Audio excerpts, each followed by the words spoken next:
स्वागत है आप लोग का परीक्षा वाली चैनल पे। हम लोग संसद के आखिरी पड़ाव में पहुंच चुके हैं। हम लोगों ने कल की क्लास में बजट के तथ्यों को देखा था कि उसके इतिहास के बारे में जाना था कि किस प्रकार से बजट शुरू हुआ है, अब तक कैसे चल रहा है, बजट होता क्या है। आज हम लोग जानेंगे कि बजट किस प्रक्रिया से संसद में पास होता है। ठीक, तो उसके बारे में एक एक करके हम लोग समझा जाएगा। तो बजट पारित होने की जो प्रक्रिया है तो उसमें ये चरण आते हैं। कौन कौन चरण आएंगे? तो पहले बजट का प्रस्तुति होगा, फिर आम बहस होगा, फिर अस्थायी समिति के यहाँ वो बजट जाएगा जांच के लिए, फिर उसके बाद उसके मांगों पर मतदान होगा, फिर उसको यदि संचित निधि से विनियोग करना होगा तो विनियोग विधेयक पारित करना पड़ेगा। ठीक, तो इतने चरण से गुजर के एक बजट को पास किया जाता है। तो एक एक करके हम लोग इस पे देख लेते हैं।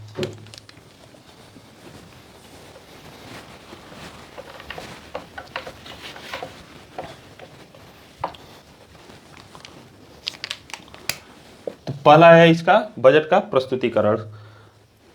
तो मैं पहले ही बताया था आप लोगों से कि जो बजट होता है वो राष्ट्रपति सदन में पेश करवाता है, लेकिन पेश कौन करता है? तो इसको वित्त मंत्री पेश करते हैं।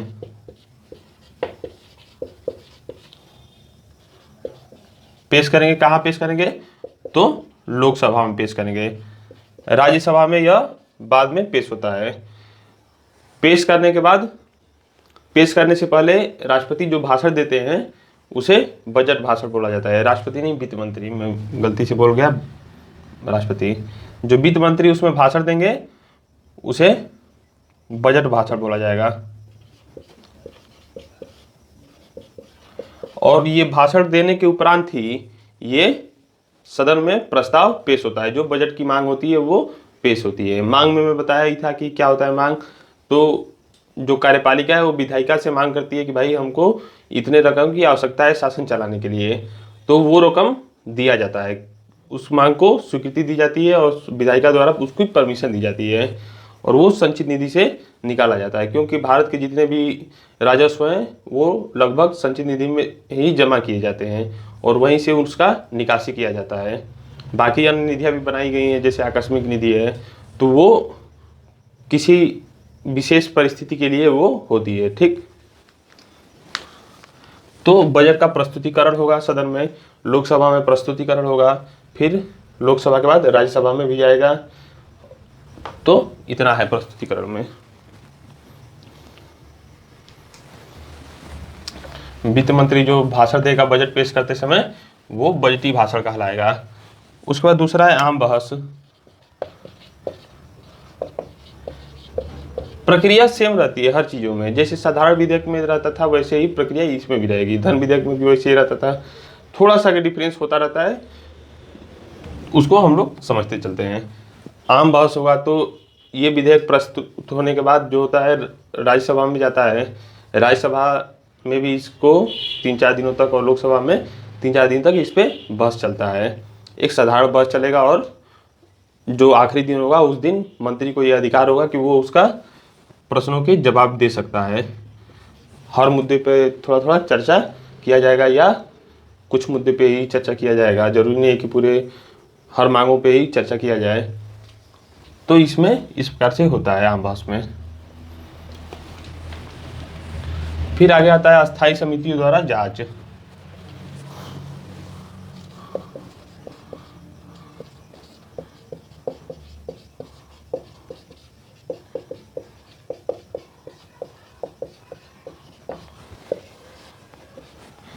एक समिति होती है अस्थायी समिति, उसके द्वारा इसकी जांच की जाती है। आम बहस होने के बाद क्या होता है कि संसद को कुछ दिनों के लिए स्थगित कर दिया जाता है। उसके जो सत्र होता है उसको स्थगित कर दिया जाता है कुछ दिनों के लिए। उन स्थगित अवधि में ही ये जो समितियां बनी होती हैं वो उस बजट पे विस्तृत रूप से एक एक करके जांच करती है कि ये किस किस मद पे खर्चा होगा, तो जिस मद पे खर्चा होगा उसमें कितना व्यय वास्तव में आएगा, जितना अनुमान किया गया वो सही है कि नहीं है, ये सब सारी चीज़ें वो जांच करता है। उसके बाद जांच करके अपनी रिपोर्ट को सदन में रखता है। सदन में रखेगा, फिर उसके बाद क्या होगा, सदन में रखने के बाद उसके जो सुझाव रहेंगे वो बाध्यकारी नहीं रहेंगे, वो एक केवल सलाहकारी प्रवृत्ति के रहेंगे। बस वो केवल एक जांच करेगा, रखेगा, बाकी इससे कोई प्रभाव नहीं पड़ता कि वास्तविक जो मंत्री द्वारा पेश किया गया है बजट, वित्त मंत्री द्वारा, उसमें कुछ परिवर्तन किया जाए या न किया जाए। ठीक।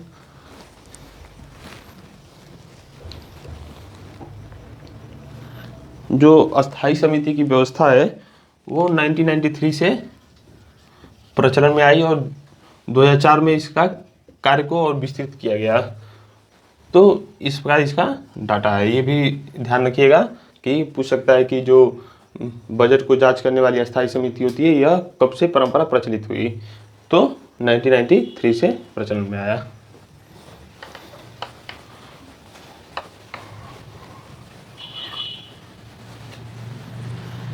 इसके बाद क्या होगा, जो मांगे हैं मांगों पर मतदान होगा।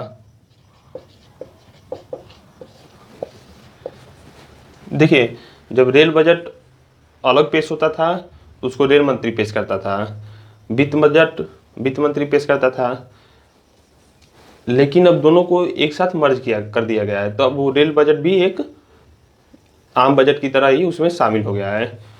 तो इसमें क्या होता है कि हर सुविधा की दृष्टि से इसको अलग अलग प्रकार से खर्च का मांग बना दिया गया है। जितने भी व्यय हैं उनको मांग 1, 2, 3, 4 ऐसे करके, तो जो आम बजट होता है उसमें 109 मांगे होती हैं। फिर जो रेलवे का बजट था उसमें 32 मांगे थी। फिर उसके बाद जो सेना वगैरह का खर्चा था उसमें 6 मांगे थी। आम, रेलवे और सेना। लेकिन अब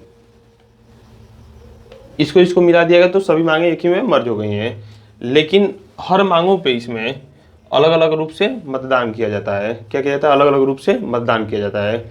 और मतदान भी उसी मांगों पे होगा जो संचित निधि पे भारित न हो। यदि संचित निधि पे जो भारित व्यय में पहले ही बताया था कि जो फिक्स खर्चे होते हैं वो संचित निधि पे भारित होते हैं, जैसे सैलरी राष्ट्रपति का हो गया, मैं उस पर सारी मदें को बताया था, लोकसभा अध्यक्ष का वेतन हो गया, जगह जगह जितने भी पद हैं वो सब संचित निधि पे भारित व्यय से अपना वेतन भत्ता सब पाते हैं।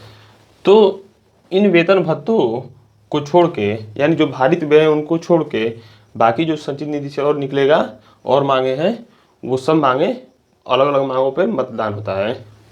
ठीक, अलग अलग रूप से।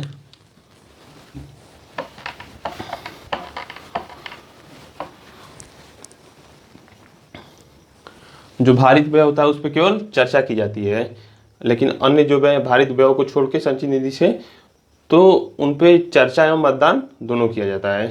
ठीक, इसमें राज्यसभा के पास कोई अधिकार नहीं रहता है। राज्यसभा, जैसे धन विधेयक में मैं आप लोग को बताया था कि राज्यसभा के पास जाएगा, वहाँ 14 दिन तक मैक्सिमम रुक सकता है, उसके बाद वो पारित ही माना जाएगा।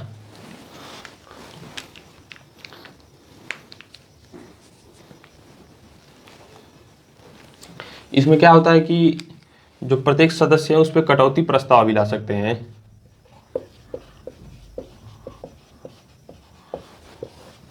जो मंत्री साहब ने बजट पेश किया होता है उस बजट पे जो भी अन्य सदस्य हैं जो मंत्री नहीं है वो सदस्य क्या करते हैं कि कटौती प्रस्ताव ला सकते हैं। तो यह एक तरह से आलोचना के लिए किया जाता है कि भाई ये चीज़ आपका ये मद में गलत है, तो ये कटौती प्रस्ताव को लाया जाता है। तो 3 प्रकार से इसको लाया जाता है।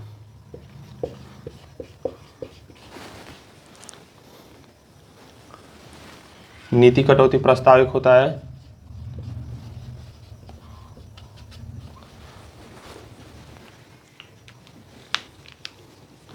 इसमें क्या होता है कि जो सरकार की नीति रहती है, बजट की जो नीति रहेगी उसका आलोचना किया जाता है या उसका विरोध किया जाता है कि भाई ये जो आप जिस नीति को लागू कर रहे हैं वो नीति सही नहीं है। उसमें क्या किया जाता है कि 1 रुपया कटौती कहा जाएगा कि वो सदस्य प्रस्ताव लगाए कि जो इनका बजट है, इनका जो मांग है उस मांग में 1 रुपया की कटौती किया जाए। ठीक, तो ये नीति कटौती प्रस्ताव होता है। दूसरा होता है कि आर्थिक कटौती प्रस्ताव।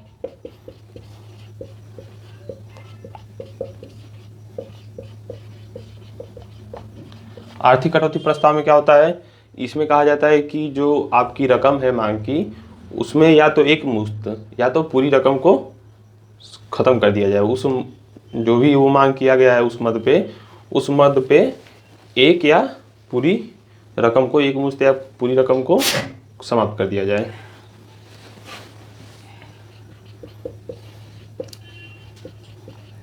एक होता है सांकेतिक कटौती प्रस्ताव।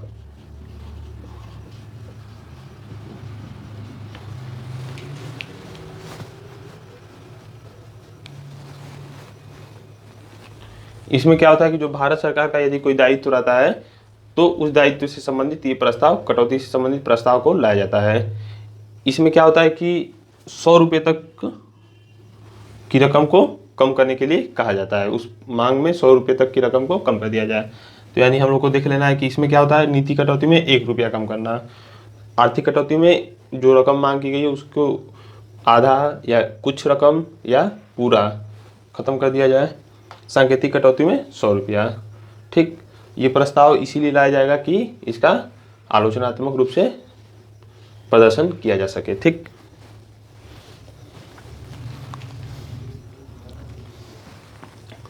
उसके बाद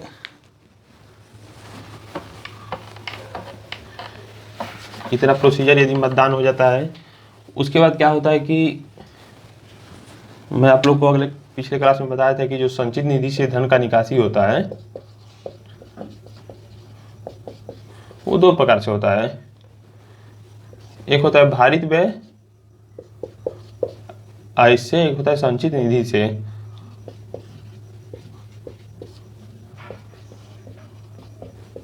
ठीक, तो मतदान तो हो गया, अब हो गया कि इतना बजट पास होगा, लेकिन जब इससे पैसा विड्रॉल करना है तो इसके लिए एक विनियोग विधेयक को पारित किया जाता है। किसको? विनियोग विधेयक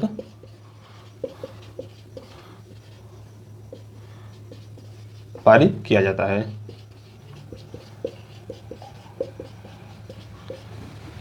जब यह पारित हो जाएगा, ये जो विनियोग विधेयक होता है वो भारित व्ययों के लिए पारित नहीं किया जाता है, ये जो होता है वो केवल जो संचित निधि से भारित व्ययों को छोड़ के जो अन्य व्यय एक्सपेंसेस करने हैं उन पे उनको ही निकासी के लिए ये विधेयक को पारित किया जाता है कि अब संचित निधि से जो विनियोग किया जाए, इन्वेस्ट किया जाए। ठीक, तो ये पारित किया जाता है। केवल इतना आप लोग समझिए, प्रक्रिया भी लगभग वही है इसके भी पारित होने की। तो इसमें भी लोकसभा को विशेष अधिकार होता है, लोकसभा में ही आता है ये, तो इतना जानिएगा आप लोग। ये विनियोग विधेयक जो होता है वो आर्टिकल 114 में उल्लिखित है। इसका आर्टिकल लिख लीजिए, विनियोग विधेयक का जो आर्टिकल है वो 114।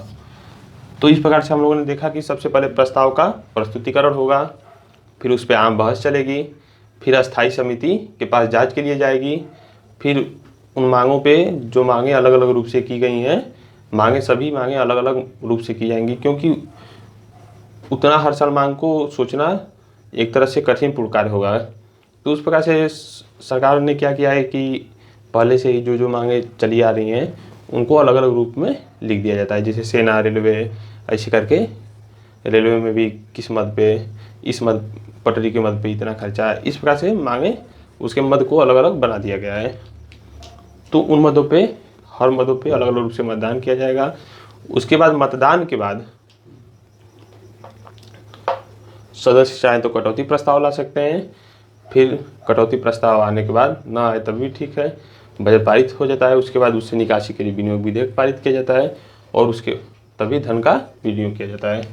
कुछ अन्य अनुदानें भी होती हैं, उसके बारे में भी हम लोग आज देख लेते हैं।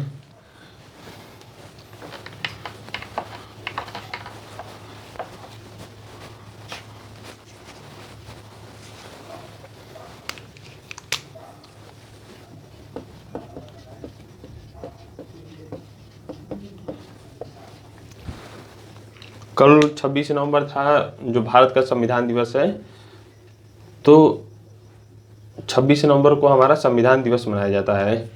तो इस वजह से मैं कल की क्लास में कंटिन्यू नहीं हो पाया था, थोड़ा मुझे जाना था एक कार्यक्रम में। बाकी आप लोग की क्लासेज जो है वो रेगुलर चलती रहेंगी, कोई दिक्कत की बात नहीं है। तो अन्य अनुदानों को देख लिया जाए।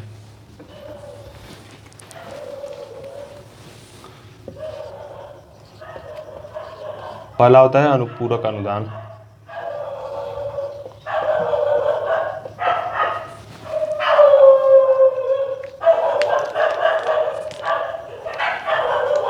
इसमें क्या होता है कि जो चालू वित्तीय वर्ष होता है उसमें किसी विशेष सेवा से संबंधित क्षेत्र में जो विनियोग विधेयक होता है उसमें जो राशि होती है वो अपर्याप्त पाई जाती है, तो इसलिए इस अनुदान की मांग किया जाता है। ठीक। दूसरा होता है इसका क्या,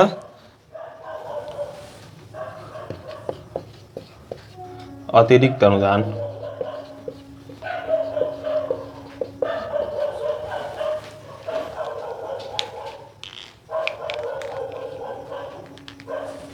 इसमें क्या होता है कि जो बजट में मांगे होती हैं उसमें एक नया व्यय सामने आ गया हो और उसकी मांग उस चालू वित्तीय वर्ष में न की गई हो, उस मद का मांग चालू वित्तीय वर्ष में न किया गया हो, तो ये अनुदान की मांग किया जाता है। ठीक।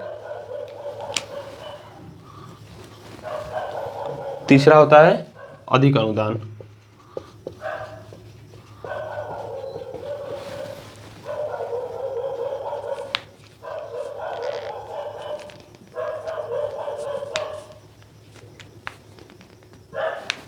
अधिक अनुदान में क्या होगा कि जितने भी मांग रखे गए थे, तो यदि कोई ऐसा मांग है उसमें से कि जिसकी रकम जो है वो अपर्याप्त पाई गई है, उससे अधिक व्यय हो चुका है, ठीक, तो उसके लिए ये अनुदान की मांग की जाती है कि भाई वो उसको सेटलमेंट किया जा सके। ठीक।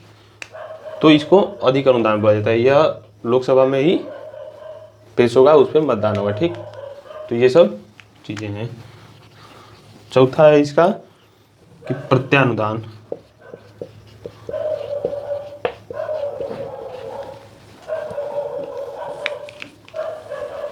प्रत्यानुदान में क्या होता है कि आकस्मिक रूप से कोई धन की आवश्यकता आ जाती है तो यह अनुदान की मांग की जाती है। ठीक। तो प्रत्यानुदान में इसको लोकसभा कार्यपालिका को आदेश अधिकार देती है कि वो उस मद पे खर्चा जितना करना उसको करे। इसीलिए ये बोला जाता है कि विधायिका द्वारा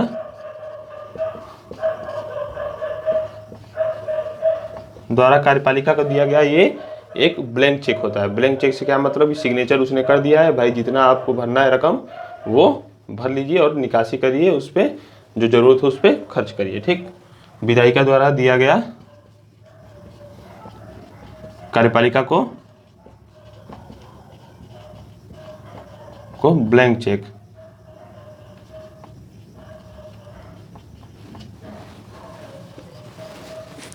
ठीक।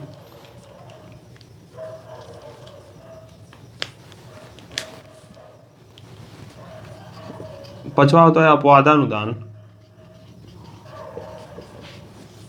बस चीजों को समझते चलना है, बहुत इसमें कुछ है नहीं। अपवादानुदान में क्या होता है कि किसी विशेष कार्य के लिए यह अनुदान की मांग की जाती है, उसका इन मांगों से कोई संबंध नहीं होता। जो मांग बजट में पेश किए जाते हैं उन मांगों से उनका संबंध नहीं होता है, वो किसी विशेष प्रयोजन के लिए मांग की जाती है और इसके अंतर्गत उसको मांग की जाती है। ठीक।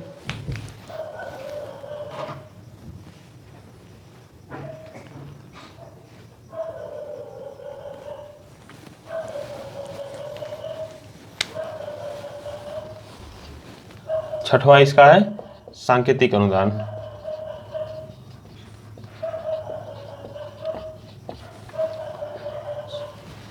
सांकेतिक अनुदान में क्या होता है, सांकेतिक अनुदान में यह होता है कि जब पहले से प्रस्तावित किसी सेवा के अतिरिक्त सेवा के धन की आवश्यकता होती है तो इस अनुदान की मांग की जाती है। ठीक।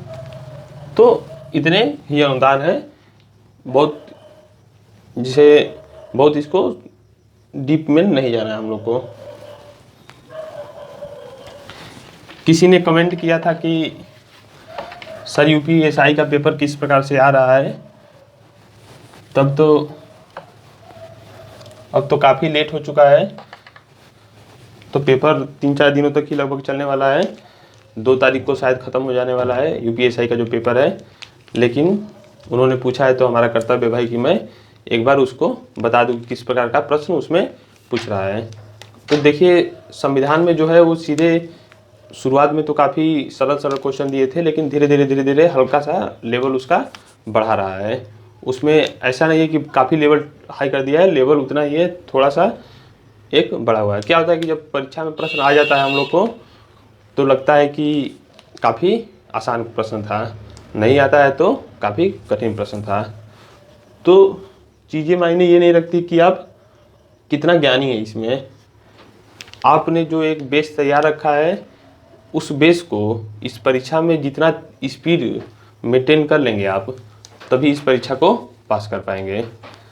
क्योंकि चीज़ें लगभग सभी बच्चों के लिए वो प्रश्न समान रूप से आ रहे हैं कि सभी को वो चीज़, यदि कोई अच्छे से बैठेगा जो एक नॉर्मल पढ़ा लिखा व्यक्ति होगा वो उन प्रश्नों को हल कर ले जाएगा। लेकिन आपको कंट्रोल कहाँ करना है मेरिट में, तो टाइम मैनेजमेंट पे। टाइम आपका क्लियर रहेगा तो आप उस पेपर को आसानी से बीट कर पाएंगे। बाकी जो आपके साथी मित्र दे रहे होंगे परीक्षा, उनसे भी पूछेंगे आप तो वो यही प्रश्न का जवाब देंगे कि टाइम मैनेजमेंट। क्योंकि शायद ही कोई बच्चा रहा है जो पूरे प्रश्नों को आसानी से हल कर पा रहा हो। ठीक, तो आज इसको यहीं पे समाप्त करते हैं संस्कृत के चैप्टर को। बाकी जो बचा खुचा रहेगा उसको बीच में चर्चा किया जाएगा। आप लोग को यदि कुछ समझ में ना आता हो तो कमेंट बॉक्स में प्रश्न को लिख दिया करिए, उसको मैं अगले क्लास में बता दिया करूँगा। ठीक, तो आज के लिए इतना ही। कल हम लोग सुप्रीम कोर्ट के बारे में शुरू किया जाएगा और पढ़ा जाएगा 2-3 क्लासों में। ठीक, धन्यवाद।